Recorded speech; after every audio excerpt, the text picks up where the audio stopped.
Hey guys, welcome back to another episode on the What I Love About Sex podcast. I want to remind you guys that it's important for you to train your partner to understand what you like in bed. And by train, I mean actually tell her, like verbalize it. It's too often that we have something done to us and we're like, oh, that was really hot. But we just say that was really hot when we're talking about the sex overall. And then our partner doesn't know what about that was really hot, And if we don't let our partner know specifics, then our partner has no idea what we really want. And sex becomes harder and harder to have at certain times. It becomes harder to desire each other because if we're not totally certain about something, then we're not totally confident about it. We don't tend to want to do things we're not very confident in. Or if we are very confident, we naturally want to do those things more. So that means having more specific communication. For instance, when you say, oh man, that was so hot when you were on top of me and then you did that thing where you rolled back and forth and then you kissed my neck right after it. Like, oh my God. But, something that's very specific. And this way you guys start talking more. And you get in a habit of sharing the specifics, and then your partner feels like she can share more specifics because you are. We're so generalized in how we talk about this part of our life that is so important to our relationship. And it's so important, so that means it needs to be specific. Like we have to know exactly what each other's talking about when we're discussing sex. Otherwise, it gets confusing. We have these misconstrued ideas. We don't want to ask for clarity because it's awkward. And we're like, oh, well, we don't usually go that deep. I don't want to take it too far. This conversation's uncomfortable. Let me just back away and then let's avoid sex as a whole. This happens to so many people simply because there's discomfort around it because you don't do it enough. And let me say that anything we do, when we do it over and over, we get better at it, we learn from it, and we want to do it more because we're like, oh, I'm comfortable with this. I'm used to this. So get in the habit of sharing something you really liked, asking a question about whether your partner did like something you tried that was new, and be specific. There was even last week, Andrew said to me, it was just randomly during the day, and he was like, so sex last night, that was hot. But I realized, oh, wow, I didn't ask him what made the sex so good and so hot for him. So later on that night, I brought it up. By the way, what did you think was so hot about sex from the night before when you said it was really hot? And then we started talking about it.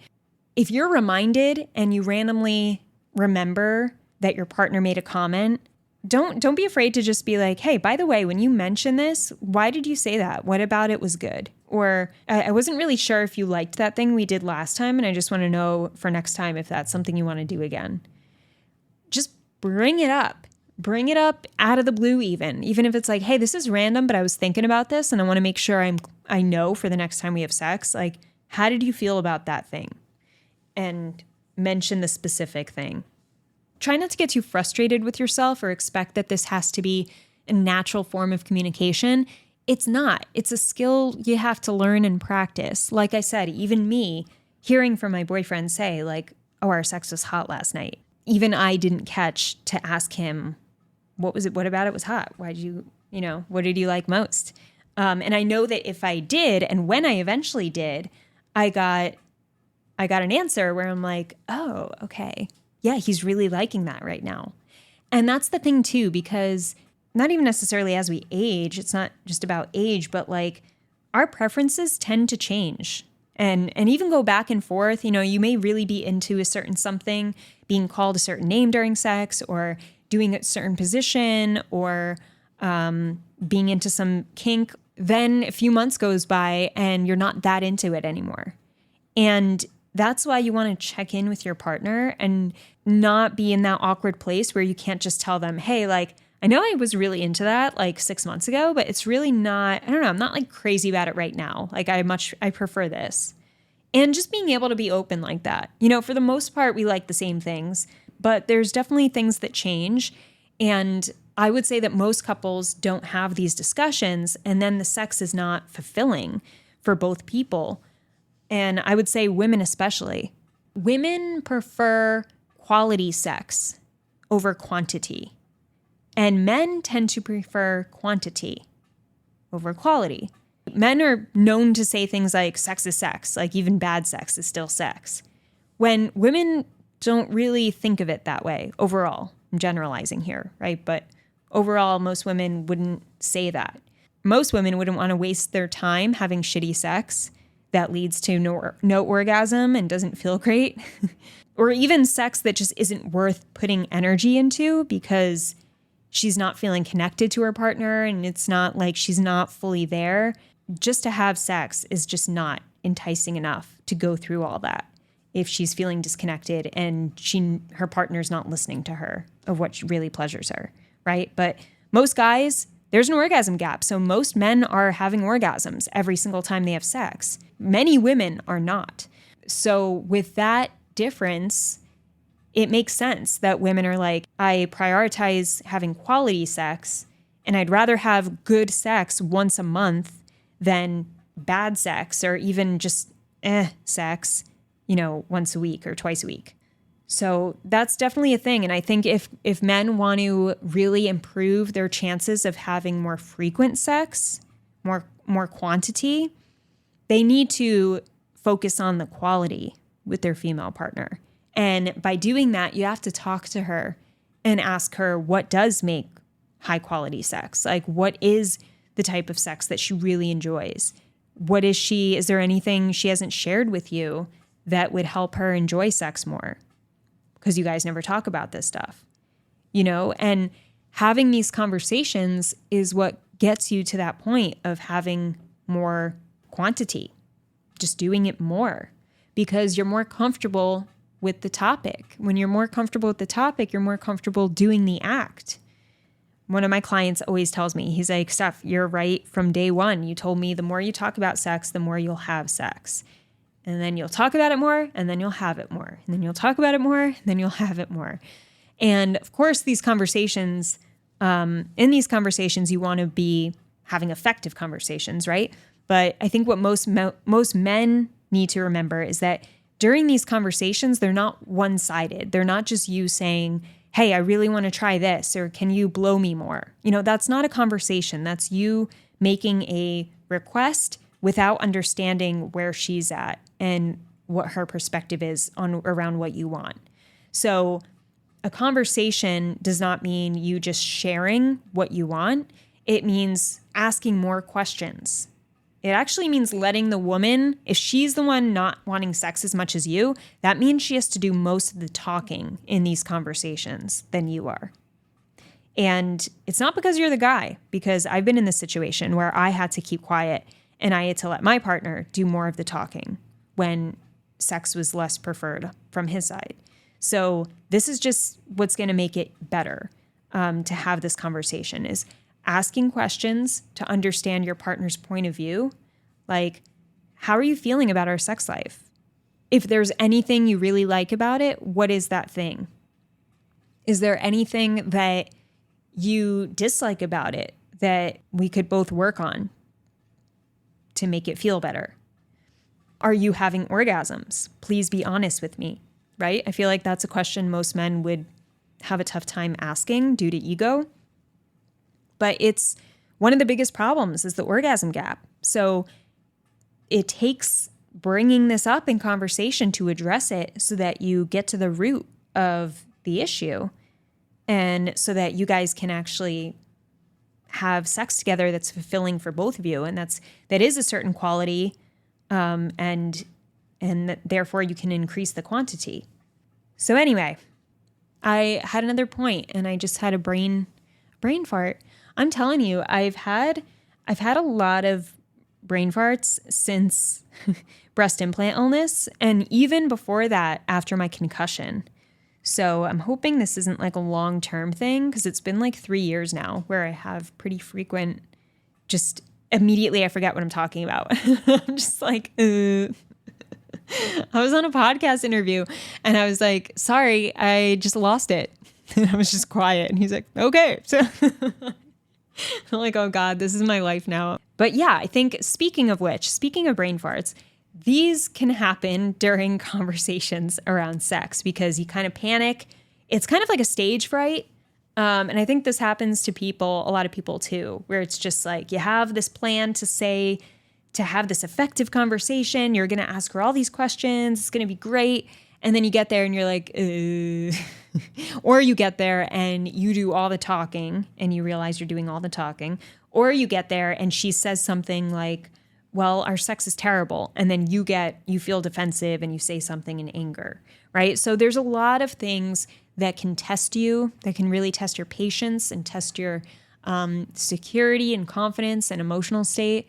But just know that that's normal. Like, as long as you know that's normal, then maybe you won't stop trying, okay? Because if you give up just because you're like, oh, this is hard. Yeah, it's supposed to be hard. It's a very vulnerable, somehow still taboo topic.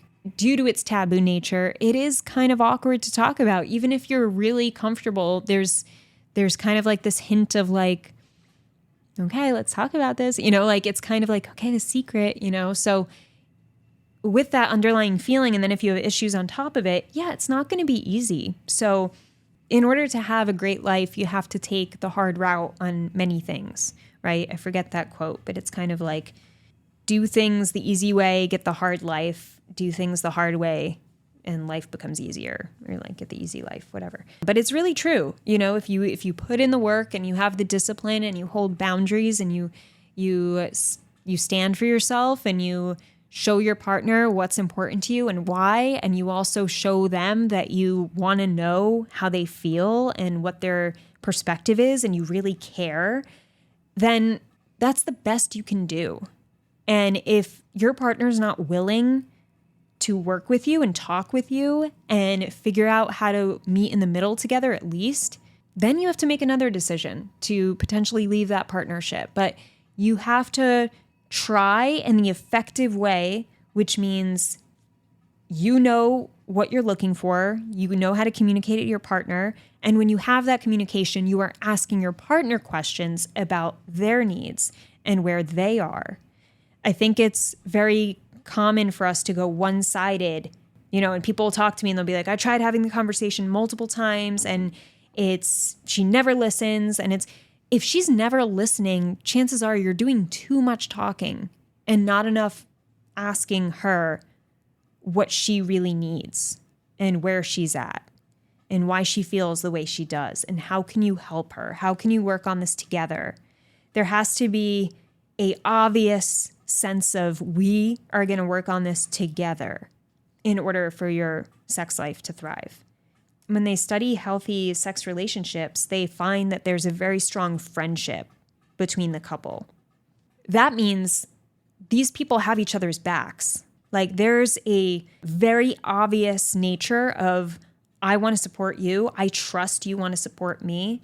I love you. I trust you love me. I want the best for you. I trust you want the best for me. Let's try this. I know this is tough right now, but we can do this. Come on. Like, what do you think? Here's what I think. Okay, how can we put our ideas together to figure out how to solve this problem? That's how good friends would tackle a challenge that's in their way. When it comes to sex conflict, that's how you have to tackle it. You got to show like, hey, we're in this together. Come on, let's figure this out. I love you. I know we can do this. I know things can be a lot better, but we gotta work as a team to do it. And you don't have to use the word team if that's too much for you. Like, we gotta do this together. I got your back, you got mine. Come on. When you truly believe you want the best for each other and you both love each other, it gets much easier to talk about difficult things because you're not second guessing yourself. You're not in defense mode. You're not afraid to say something. That's your friend. It's your best friend. It's okay. That's another thing to consider is like if your sex life is struggling and you feel like there's no way you can have conversations about sex, look at the friendship that you have with your partner.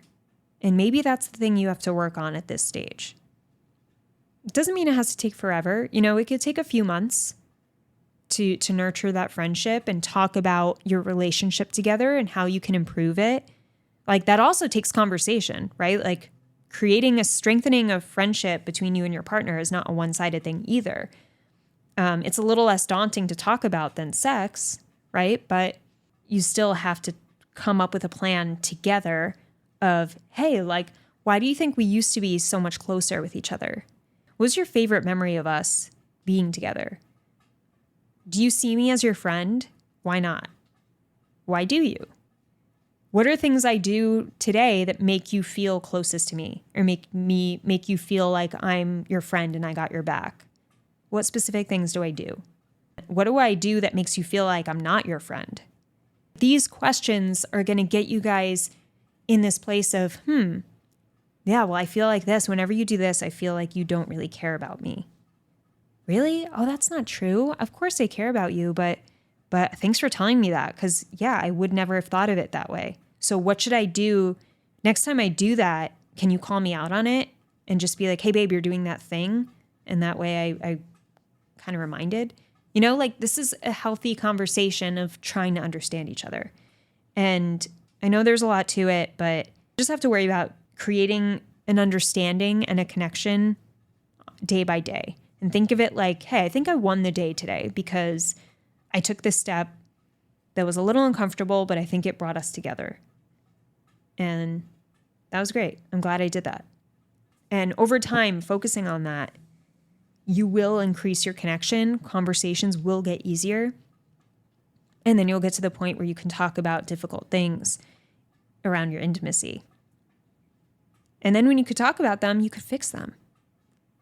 As long as you have a willing partner, you could fix it. And you could work through anything.